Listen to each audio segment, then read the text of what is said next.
Welcome to the Rim Break Rodeo. We hope this video helps. In this video, I will show how to make cotton candy gushers at home. First, gather your ingredients and equipment, which are quite simple.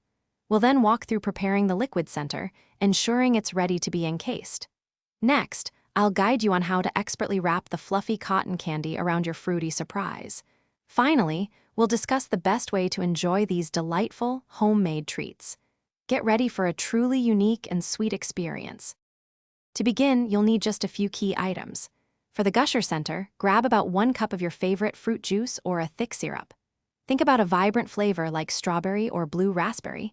You'll also need approximately 2 ounces of pre-made cotton candy, which you can find at most grocery stores. A silicone mold with small, spherical cavities, about 1 inch in diameter, is crucial for shaping our centers.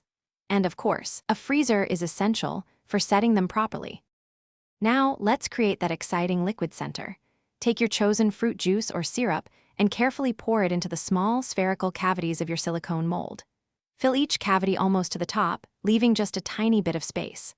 Place the mold into your freezer for a minimum of 2 hours, or until the liquid is completely solid.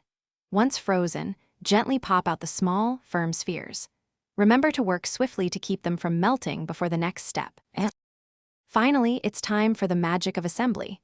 Take a small, fluffy piece of cotton candy, roughly 1/4 of an ounce, and gently flatten it into a thin, even layer in your palm. Now, place one of your perfectly frozen juice spheres right in the center of that flattened cotton candy. Carefully and quickly wrap the cotton candy around the sphere, pressing it gently to seal it completely. You want to ensure no part of the frozen center is exposed.